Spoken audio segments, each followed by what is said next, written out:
Hey, welcome into the Game or Die podcast. This is Ryan Moore, and boy, oh boy, this is episode 98 of the podcast. Can you believe it? It's actually been about 2 months since I recorded the last episode of the podcast. Things have just been crazy, as is always in life, but I wanted to sit down and play or talk about the video games that I've been playing over the last couple of months, because there's been a ton of them, but there hasn't been a lot that I felt very passionate about until the last couple of weeks. April has been an unbelievable release date or month for video games. It has been absolutely crazy. So I wanted to talk about a lot of different video games that have really caught my eye, caught my attention, and really just made me love video games again for the first time in a couple months, because man, the winter drought has been pretty rough, and 2026 is kind of been a little rough in various ways, but that's okay. Video games are there. Video games are my favorite hobby. It's my favorite thing to do. So let's go ahead and talk about a bunch of different video games that I've been playing. However, before we do that, I always like to start my streams off, and we're doing this live on Twitch, YouTube, Kick, Rumble, and X. So crack open an ice cold one with the boys, and let's begin, shall we? Cheers, everyone.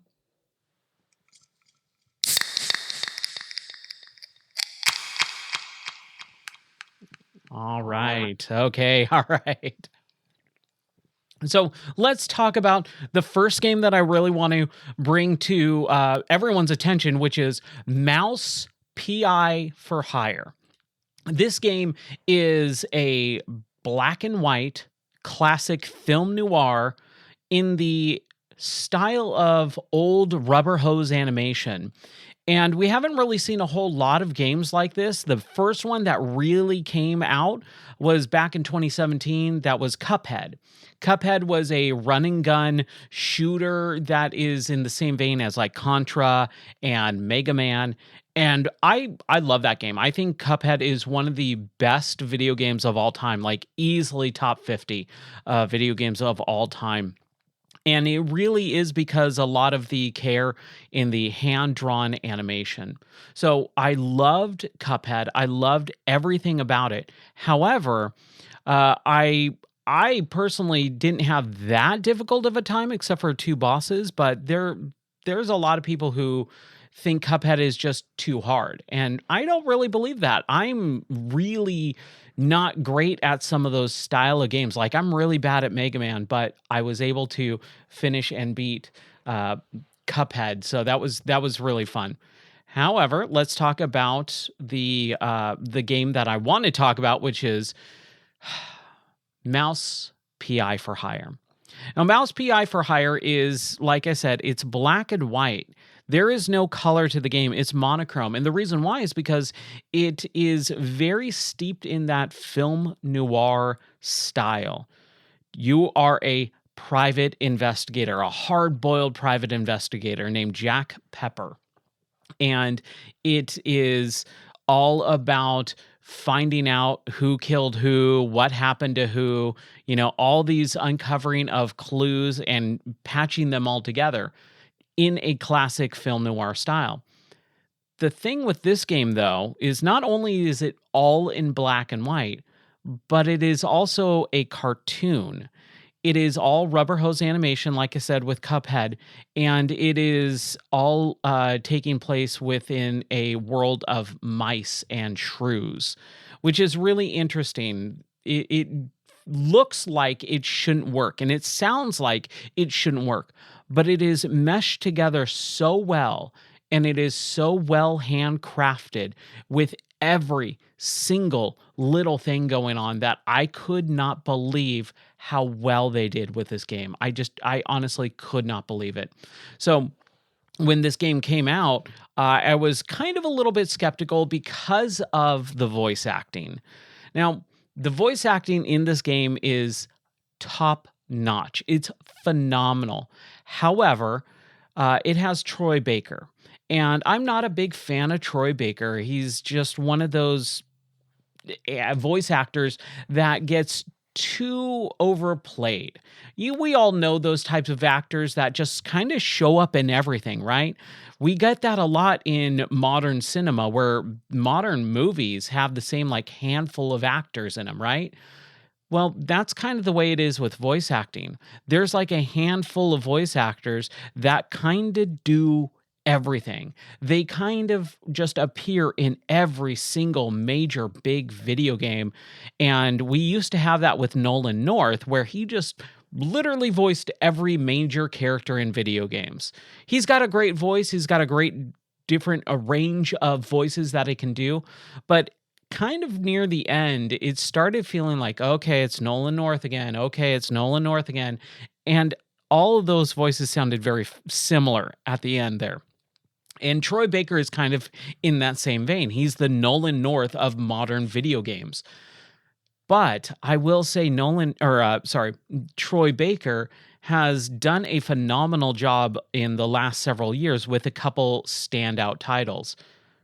Indiana Jones and the Great Circle is one of them. Indiana Jones was one of my favorite video games back in 2024.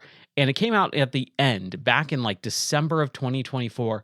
And man, Troy Baker does an incredible impression of Harrison Ford as Indiana Jones.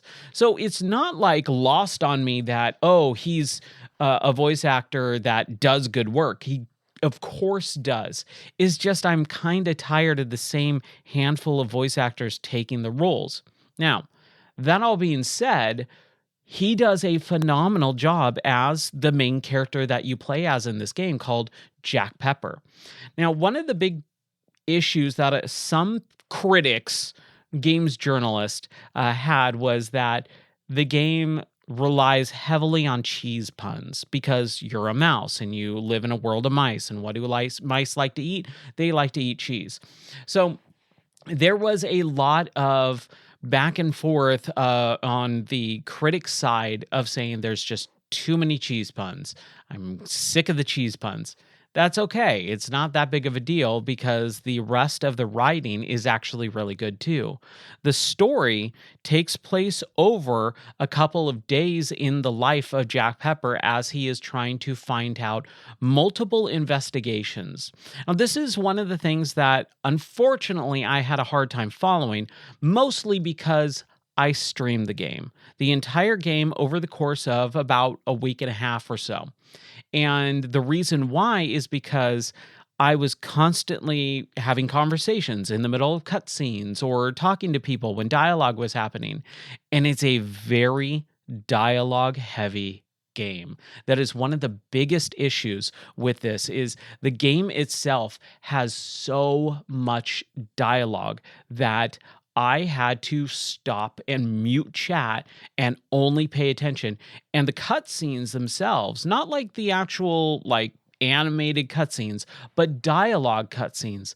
As you're sitting there listening to a character talk to you, it brings up this big old, menu dialogue box, and you sit there for a handful of minutes listening to the back and forth.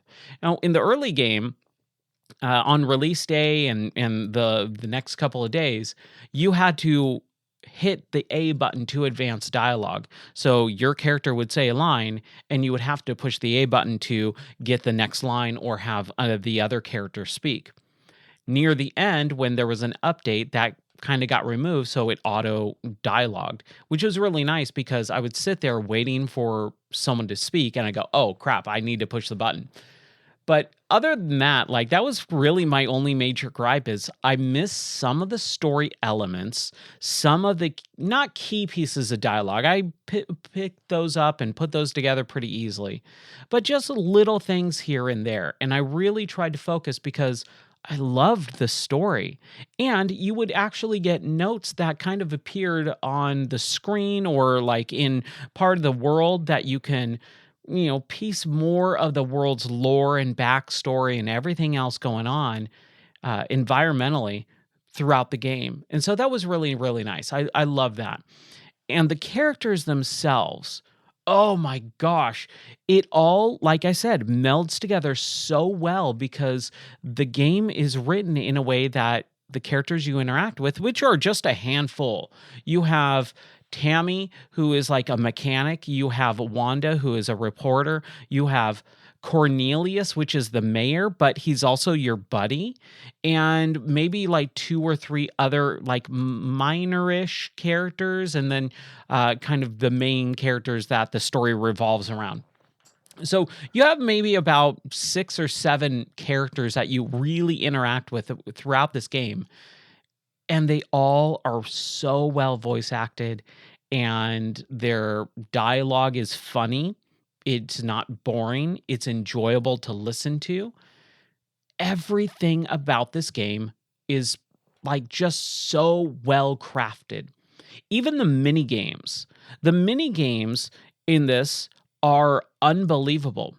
Now, there in the game, there's a lot of safes that you have to lockpick. And we've been playing a lot of games over the last, I'd say, 15 or 20 years or so that revolves around picking locks. And we've kind of landed on like 2 or 3 main lockpicking mini games over the last decade or two.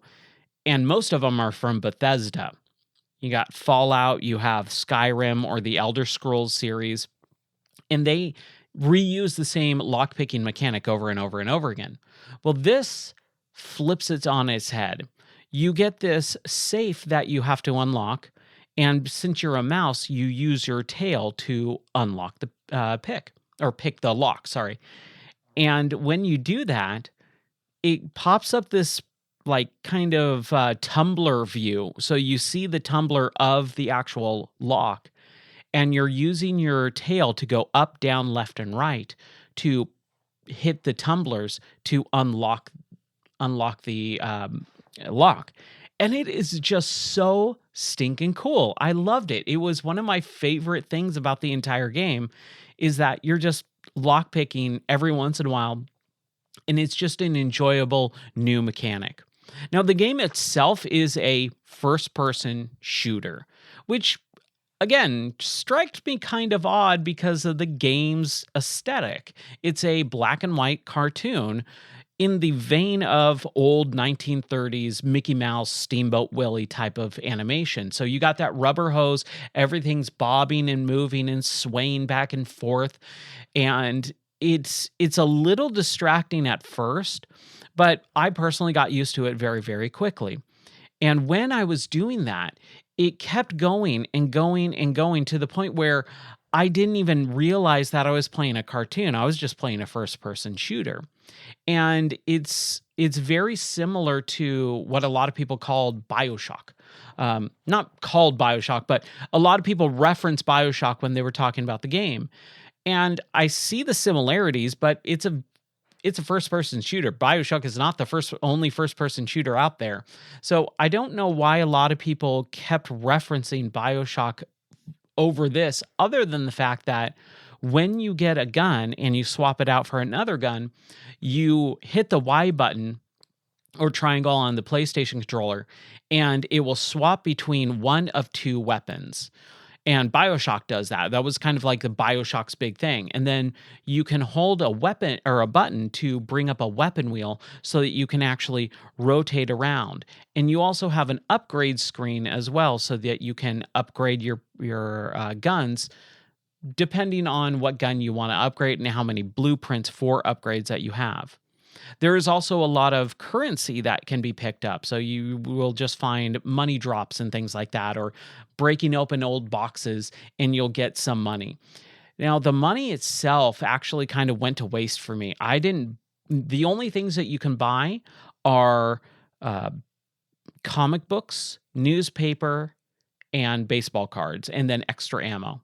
There's so much ammo throughout the entire game. I played on normal because with a lot of modern video games, difficulty is not actually a really good thing.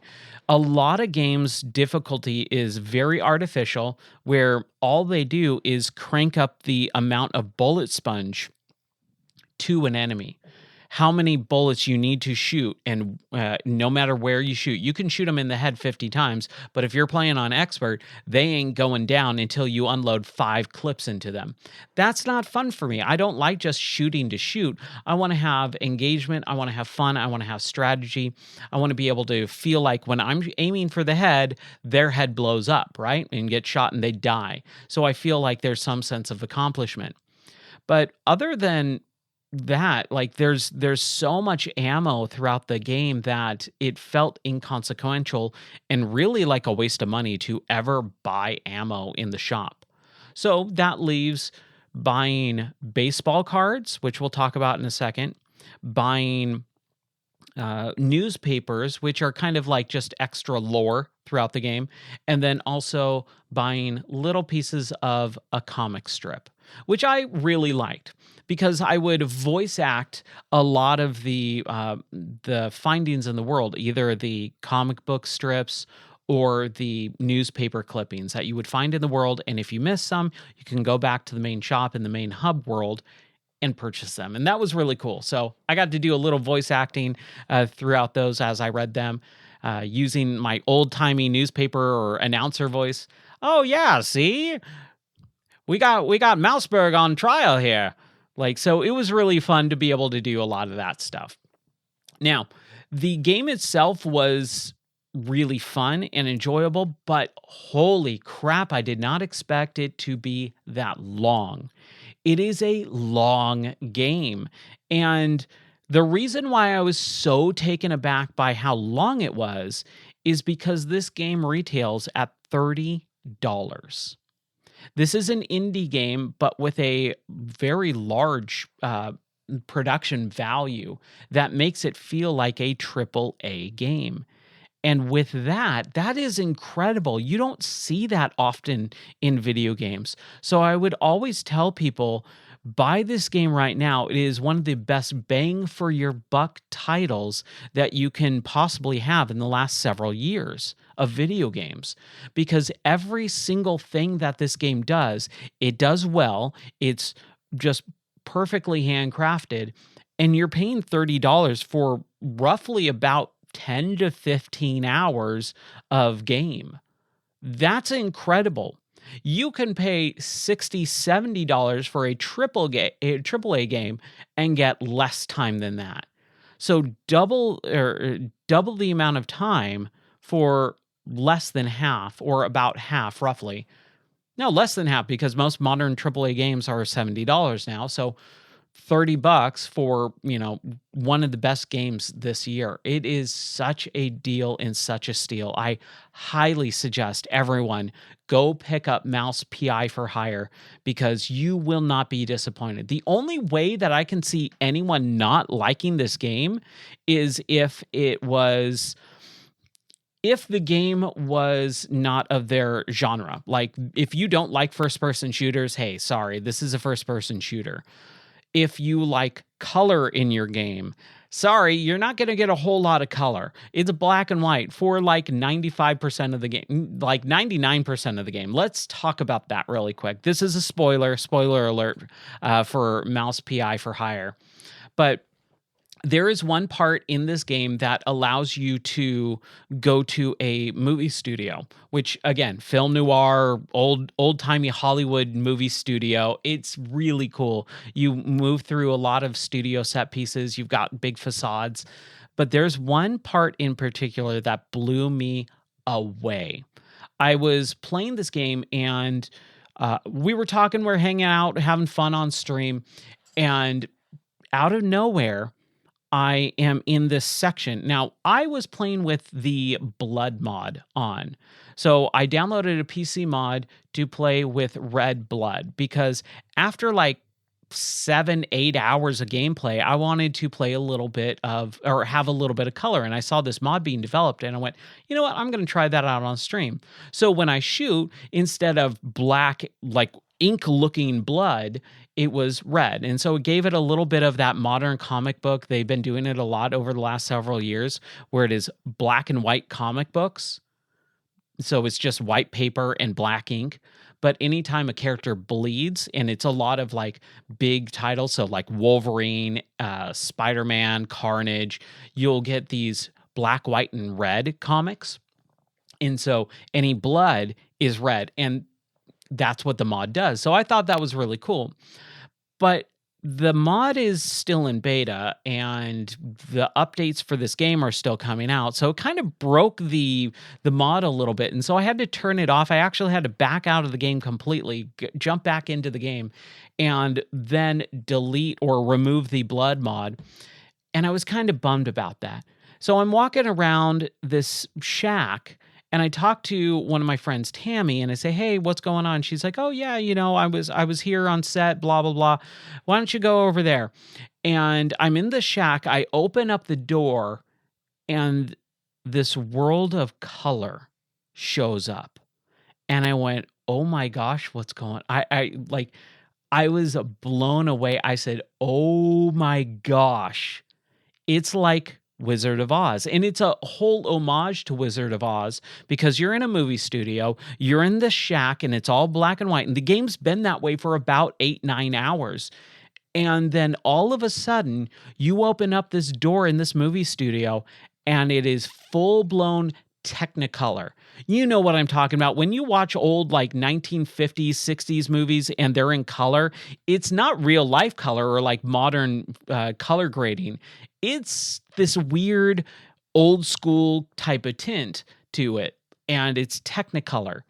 And it just looks amazing. And you walk out and you realize you're like in this Wizard of Oz set. You've got a yellow brick road. You look up into the rafters and you see these matte paintings of, the green Emerald City and the apple trees that are throwing apples at you and stuff like that. So you see it's like totally an homage or reference to Wizard of Oz, and that's really cool. One of my mom's favorite movies of all time is Wizard of Oz. I grew up on that movie, watching it with her, so I always like Wizard of Oz references and things. And I just was grinning ear to ear. I loved it so much. I could not believe that it was kept a secret from me the entire game. Like I got to that point about a week after release and no one talked about it. So that was really nice to be able to see and hear, or not hear, sorry, but be able to see like that for myself without having it being spoiled. So that was really, really cool. And then the other thing that I wanted to talk about was just the game itself is really, really fun. Like I said, it's a really good first person shooter, but there's a lot of platforming involved. And you don't see a whole lot of first person platforming often because it's kind of hard to pull off, but they did it fantastically. So I highly, highly, highly recommend checking out Mouse PI for Hire because man, oh man, it's such a good game. And again, for $30, you cannot go wrong. So go check out Mouse PI for Hire, $30. I know it's on Steam because that's where I played it on PC. I don't know where else it is. It is on other platforms, but I'm just not sure which ones. All right. Well, let's talk about another game, shall we? Let's talk about WindRose. Now, WindRose is an early access pirate game. And we've been playing this as part of our multiplayer madness on the stream. So usually every Saturday night or every other Saturday night, I try to make the community to be able to get involved with playing games with me on stream. And we've been doing that over the last couple of years. The big one that we really, really enjoyed was Minecraft. And I played it in VR. But we have a Minecraft server that goes on to this day. You can jump in right now into the Minecraft server as I'm talking about this stuff right now, and you can join into the Minecraft server. And so I try and do that for every like big multiplayer game. WindRose just came out, and it's this survival game and it's pirate themed. And man, if you know me, you know I love pirates. I love me some pirates. It's my favorite genre besides film noir and westerns. Are so I cannot get enough of pirates. And this is like one of those survival games where you just show up on a desert island and you have to survive.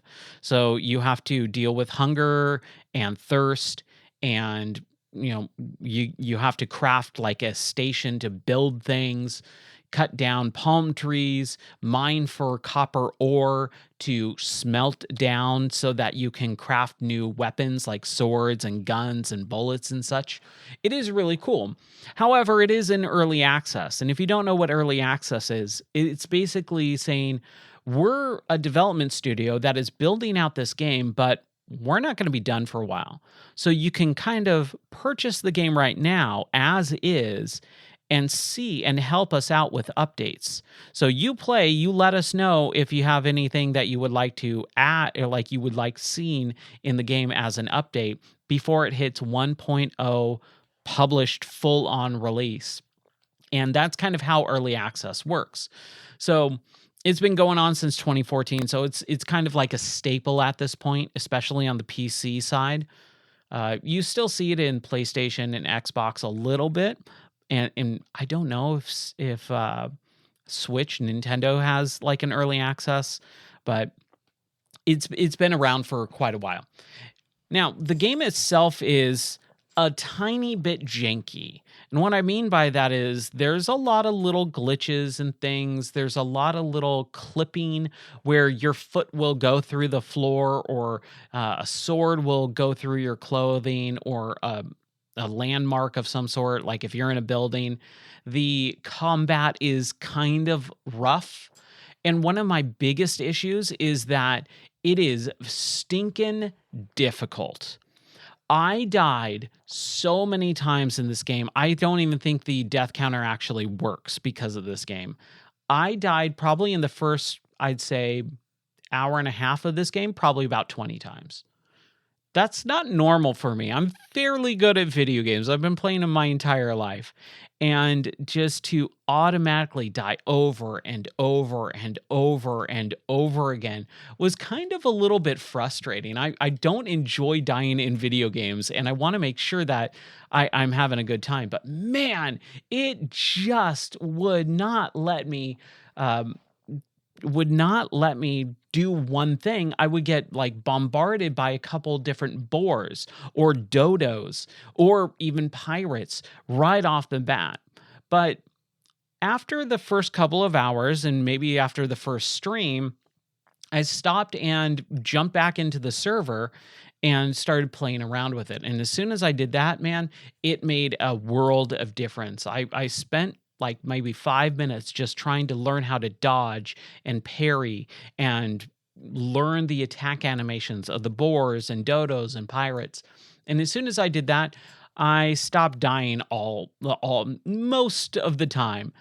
But again, it's a very difficult game. You get 1, 2 hits at max for your health. Even if you upgrade your health, you might get away with getting hit twice and barely having a sliver of life left.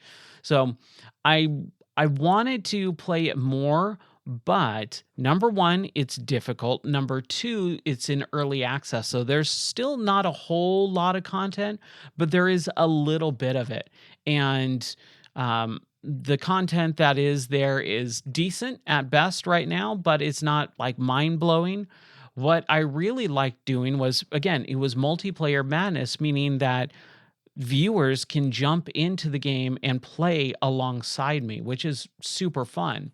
And what we did is we ended up having one stream where we got together and built a little bit of a community center. One of the viewers, Zephyr, is fantastic at that. Him and his wife, oh my gosh, Sergeant Splendid and Zephyr, they can craft some of the most amazing, crazy things in video games. It is unbelievable. I've never seen anything like it.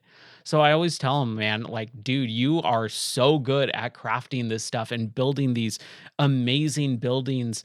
And it looks really nice too. When I go into a game that allows me to build a base or craft something, I kind of like go for what is the most like beneficial for me without putting too much time in it. So if I'm building a house, it's four walls in a square with a bed and a roof and done. But man, Zephyr will sit there for an hour and a half planning out this entire elaborate four story with a basement and multiple different cooking stations and stuff like that. And it is just incredible. So I really, really like that. But as I was playing this game, I just realized, man, this game has got probably another 2 to 3 years before it comes out in 1.0 access. And I don't play a whole lot of games multiple times. It's very rare that I replay a game. I won't ever play Mouse PI for Hire again, probably. I'll never play, 90% of the games that I play more than one time, unless it's more mechanic based. If it's a story, narrative driven game, I will probably only play it once and never again. But if it is mechanic based, survival based, I do enjoy that a lot more. I mean, Subnautica is kind of a perfect example of meshing those two together, where it's survival, but it's a lot of story and it has a lot of mechanics. So I've played Subnautica a couple times. I've gone through the story at least twice, maybe three times at this point. I don't know. And so I really enjoyed that. And we played through Subnautica, the first one, and most of Below Zero just a couple months ago. That was really fun in VR too. Oh, I love VR. So it's really interesting to see a lot of that stuff and kind of experience it as the game develops. But I don't know how much I want to put into it right now because it is so fresh. It is so early. It still has a lot of stuff going on. So I really want to spend a little bit more time with that game later when maybe 2 or 3 updates happen where it's a little bit more stable. But being able to have a server that can just be on 24/7 most of the time, this one's still so new that I haven't worked out exactly how to keep it up and running 24/7, but for the most part, it usually is. It kind of breaks every once in a while, but that doesn't really matter. WindRose is a really fun pirate game, so yeah. Okay, let's talk about another game. Let's talk about Shinobi. Now, Shinobi, Age of Vengeance, as it's called, is a game that came out last year. It was one of my top 10 games of last year because it is a awesome side-scrolling action, quote unquote, Metroidvania, which means you have a level that you are in that you uncover as you go through it. And it's very vertical and horizontal, meaning you can go left and right, up and down in just crazy different paths. But the reason why I'm talking about that is because they came out with DLC that I bought when the game came out. It's one of the very rare few times that I do this, but I bought the special edition that comes with the DLC that was going to be promised or was promised. So I bought the game like the day before launch, and I bought this special deluxe edition, which says, hey, when we make the DLC, you'll get it. You're paying like an extra 5, 10, 15 bucks or whatever it is for what they're promising, but you're going to get the DLC bundled with it. So you don't have to worry about buying it later when it comes out, but we don't know when it's going to come out. It might come out in 5 months. It might come out in a year. And it kind of came out almost a year. I think it was like 9, 10 months since this game came out. I think it came out in the summer of 2025.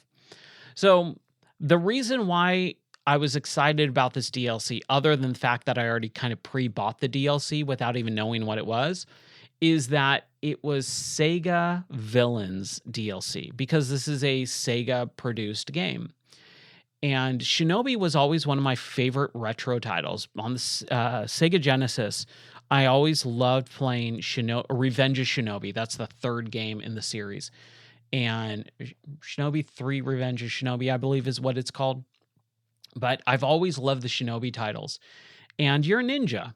And who doesn't love ninjas, especially as like a 8-year-old boy or whatever, or however old I was when I was playing Shinobi.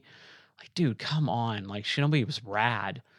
So the thing with this DLC is it's Sega villains based, which means there's 3 levels, and each boss of that level and each level is supposed to be tied to a classic Sega character or Sega villain. You have, starting off, Death Adder from the Golden Axe series. Now, I'm personally not a big Golden Axe fan. I just never really liked it because it was always one of those arcade games or early Genesis titles that was held in such a high degree. But when I played it, I went, this is kind of lame. This is kind of boring. Now, over the years, I have grown a fonder affection for Golden Axe, but it's still not like I have a great reverence for it. It's like, yeah, it's Golden Axe, it's fine. But Death Adder is like the character boss in that game. He's like the main villain guy. And so you go through these levels, and at the end of the level, you have to fight the boss, and level 1 is Death Adder. So that was really cool. The game itself is a blast. You are hacking and slashing and just, oh my gosh, just having so much fun. But the boss fight, I'm not a big boss fight guy. I hate bosses in video games. They feel very artificially built up and bloated. They feel very artificial in their difficulty. There's just a massive difficulty spike compared to the game that you've been playing and then the boss fight. And generally, the boss fight is there to, kind of gate your progress, make sure that you know how to play the game.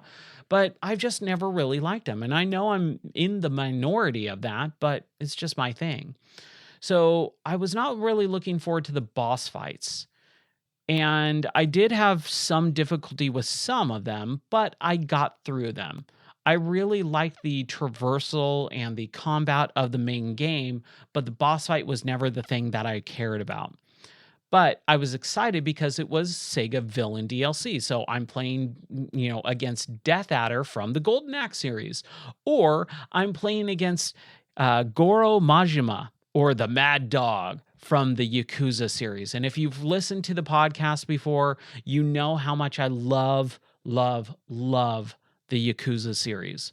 It is one of the best. I'm saying it right now for a fact, on the record, Yakuza is the best game story of all time. All right? Best video game story of all time. And I don't care who says what, it is absolutely true.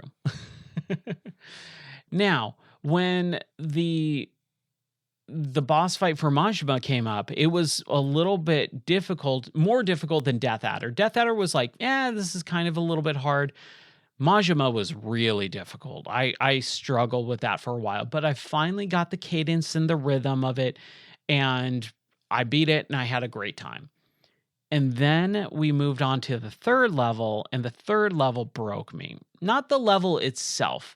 Now, the levels in the Sega Villains DLC, I was really excited for because I was promised, you're going to actually go through these levels. So like when you're getting to the Mad Dog levels, you're supposed to be fighting in the game world of whatever villain you're encountering. So I should be in Yakuza game world, right? But it really isn't like that. It's fairly kind of ether generic, and it just felt not great. I was really bummed about that. And then when I got to the 3rd one, which is the Sega villain Dr. Robotnik, and no, it is not Dr. Eggman. He's never been Dr. Eggman. It will always be Dr. Robotnik from the Sonic the Hedgehog series. I was super excited. But again, it felt very generic. It's just like you're in this like spirit world. There's a lot of blues and purples. And there's little tiny backgrounds of stuff. Like Yakuza, you kind of get like some street signs and posters and maybe some buildings in the background that have Japanese writing. But that's about it. Most of it is just generic. And that's what I was so bummed about. But when I got to the Sonic Dr. Robotnik boss fight, it cranked the difficulty up really, really hard. And I honestly do believe it was I'd say it was at least 75% me just being tired. I'm streaming at like 1:30, 2 o'clock in the morning, doing a boss fight that I'm not really great at. And I was just having a really, really, really, really, really tough time. So I ended up getting pretty frustrated and mad, like just dying over and over and over and over and over again to the point where I said, I need to stop. Not just stop playing the game, but stop streaming because I'm getting really angry and frustrated, and I don't like that. That's kind of one of my issues is my temper, and so I really try to not keep a lid on it, but to notice when I'm getting really frustrated instead of banging my head against the wall and getting madder and more frustrated and more angry. Just stopping and changing course and doing something else. So I've actually implemented something on the stream that we haven't really gotten a chance to try out yet. But in the next couple of days, I hope to be able to maybe start working towards implementing it. Is a rage meter. So when I am fighting a boss for 20, 30 minutes and I'm dying over and over and I'm getting more angry, the stream can actually let me know by saying, hey, dropping a little channel point down to crank up the rage meter. And when that rage meter gets full, something happens. And I'm going to wait until that actually does happen, does get activated. But it's really, really cool. I'm very excited about it. Other than that, the Dr. Robotnik fight was really cool at the beginning, but it just, again, was so difficult compared to the rest of the game that I just kind of got angry. So, yeah, that is the Sonic or the Sega Villains DLC for Shinobi. And then the last game that I want to talk about for tonight's episode, which is a big one, it's a really, really, really, really big one, is Crimson Desert. Crimson Desert is the kitchen sink game, as I call it. What I mean by that is that Crimson Desert is a game that was not really talked about in big gaming circles. No one really knew about it until about maybe 3-4 months before the game came out. So like earlier this year, roughly around like I think December, January is when I first heard of Crimson Desert. I know it's been in development for quite a long time, and people of the genre slash um, company that made this game, they knew about it, but like the general gaming public had no idea about this game until around December, January. And when we found out about it, it was like lots of lofty, big promises. This game is going to have this and that and this and that. And wow, it did not seem like it was going to cut the mustard. I remember my nephew called me up to talk and he asked me about Crimson Desert. And I said, oh, yeah, I don't really know anything about that game. I haven't really heard much other than it looks like it has literally every game mechanic ever created in it. And he's like, yeah, I'm so excited. I've been waiting for it for months. And it's, it comes out next week. And I stopped and paused and I went, we don't talk about a lot of big games all that often. So I'm really interested in what you have to say. And so I started listening to him talk about it, and his enthusiasm got the better of me. And I went, you know what? I'm going to buy this game. I'm sold. You have sold me on this game, my friend, my nephew. And I went and bought it, a couple days before release, and I just waited. And when the game released, I didn't know anything about it. I didn't know about the character. I didn't know about the genre other than it looked very hack and slashy like Witcher. The Witcher series has always been, again, a big one of my favorite games of all time, Witcher 3 Wild Hunt. So knowing that the combat at least was very similar to that, I was like, you know what? I'm sold. So I started streaming it on launch day. I streamed it for 5 hours and I was having a blast the entire time. A couple little glitches here and there, but nothing major. and it felt very polished, and it felt like it just had so much. Over the course of those 5 hours, I felt like I barely scratched the surface of the game. There was always something new to unlock, always something new mechanic or anything like that. However, the game itself uh, is super fun, but the story is where I really personally want to have a good time. Like I come to video games for a balance of story and mechanics. There's a lot of people who will only do one or the other. There's only people who only play story-based narrative-driven games like Uncharted or The Last of Us, or a walking simulator type of game. But then there's also other people who don't want to pay attention to video game story at all, and I think they're nut jobs because that's insane. That's like going to a movie and saying, I'm just going to listen to it on mute. I just want to look at the picture. Like that's basically the same type of mindset, and I think that is just a crazy way to experience a video game in any form, is to skip cutscenes. I know so many people that do that. They go, "Oh, it's a talkie bit. Click and skip cutscene." And I go, "What are you doing, man?" So I don't like when people do that. However, I get it sometimes when you just want to play the game and you're continually interrupted by dialogue that doesn't really matter or isn't very good. And that's like one of the biggest grievances I have of modern video games is I always will care about the story as long as it's a good story. But if you're telling a bad story, and there's a lot of bad video game writers out now, that I just don't care. I'm not gonna waste my time, you know? So it's one of those things that you kind of have to be a little bit careful with, and you have to really balance it. And I try to do a good job of that, where I will always watch a cutscene unless it does one of the big, like, super crazy sins of, being ultra woke or something like that. Like I won't give my attention to crap like that. But if it's just kind of a bad story, I'll see it through, but I just won't care, right? I'll be apathetic to it. But man, this game is so much fun. It's just really big and not very difficult, but there are definitely some combat encounters where I died over and over the course of trying to take out an outpost. And some of these outposts are really, really big. The world is really, really big. The traversal takes a long time. And it's got so much stuff. And the story is really not that interesting to me, that I kind of just am playing it to play the mechanics of the game, to hack and slash, to jump, to float, to fly, to ride on my horse, to gather resources, to craft things. Like all of that is really, really fun. But the game itself or the story itself is just like, I kind of don't know what's going on. It's got a lot of fantasy elements, and I'm not a big fantasy guy.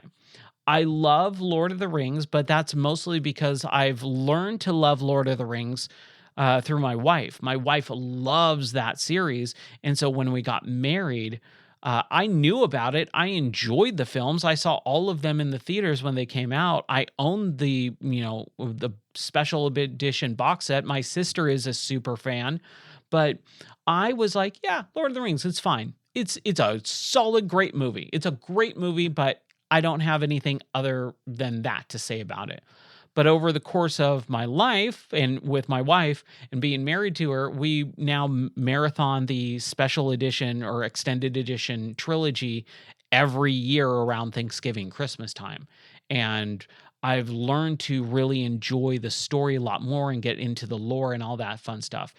That all being said, it's really coming down to I'm not a big fantasy guy except for certain things. And this game has a lot of big fantasy elements, but I'm not really into them. I really don't care about them. And I think that's just the game's so large and so big, it's really hard to get invested in the story when you encounter story bits every 5 to 8 hours. I've dumped like 40 hours into this game or over the course of like 2.5, 3 weeks. And I have no idea what's going on because it's been so long since I played it. So it really just depends on, oh my gosh, what is going on. So it depends on me really focusing in and like diving into the journaling and stuff. And I don't care enough to do that. I will try and pay attention to the story. But like I said earlier, one of my biggest issues with a lot of games that I've been streaming lately is really trying to focus in on story and dialogue, but also pay attention to the chat and making sure that I'm having conversations with the people that are watching.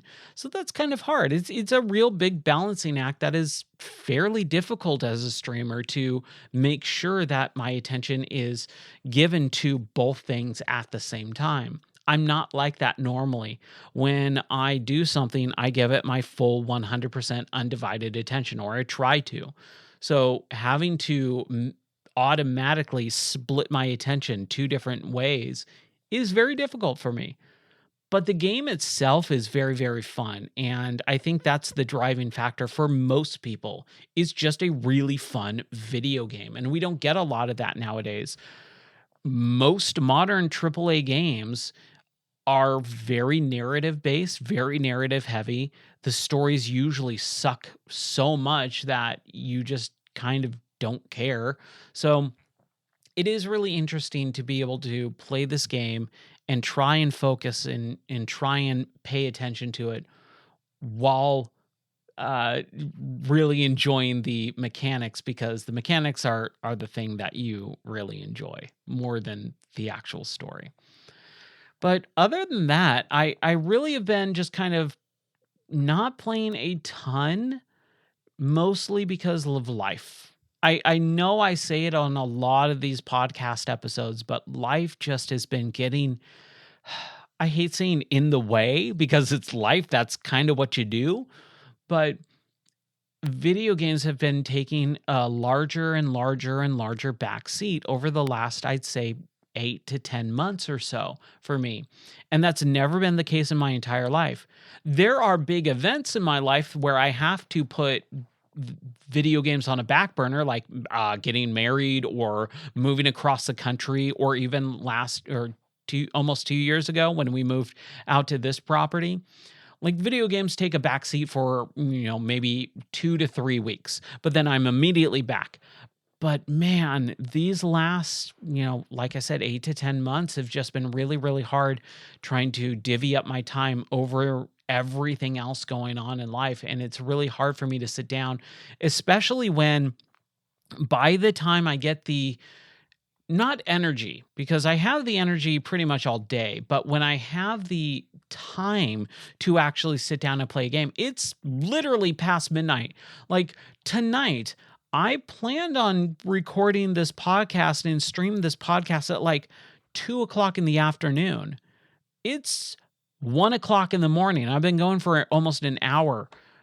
That's how crazy life has been. I did not get to record this podcast until past midnight. And that's usually how it's going. My streams normally start at 11 p.m. and I'm starting streams at 12:30 a.m. and I'm going for like 2 to 3 hours. That's nuts. And I can't keep doing that. It's killing me. So I'm trying to work on more of a larger, bigger schedule and really, really tighten down the formats. And I've been doing a really good job, but that's all back end work. You don't get to see that until I implement it. And working on that, but also having a lot of technical issues. Like even last night, I sat down to stream, I went to click record, and I noticed my camera wasn't on. And I went, what's going on? So I tried to turn the camera off, tried to turn it back on, tried to unplug it, tried to reseat the power connector multiple times. Nothing's happening. I start freaking out because what is going on with my camera? Come to find out, the power supply died. It's a super special power supply specifically for my camera. It's like $60, like crap.